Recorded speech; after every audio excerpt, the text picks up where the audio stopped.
اب خان صاحب کا بھی پیغام ہے اپنی قیادت کے لیے کہ مجھے چاہے وہ ملٹری کورٹ میں بھی لے جائیں، مجھے سزا دے دیں، کچھ بھی کریں، آپ اس کی فکر نہ کریں.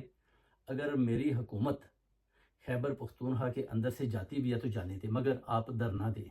آپ احتجاج کریں، پیسفل پروٹیسٹ کریں، ڈی چوک کی طرف بڑھیں. خان صاحب نے صاف صاف اپنی قیادت کو پیغام دیا کہ جناب جب تک آپ ادھر نہیں جائیں گے، ادھر نہیں بیٹھیں گے، 1,00,000-2,00,000 آدمی لے کے میری رہائی کو کیسے ممکن بنے گی. مجھے تو انہوں نے غیرآئینی طریقے سے اندر بند کیا ہوا ہے، تو مجھے اگر آپ لوگ ساتھ نہیں دو گے تو پھر خان کیسے باہر آئے گا. مجھے تو نکالو پہلے، آپ ادھر بیٹھو، جرت مندی کے ساتھ بیٹھو.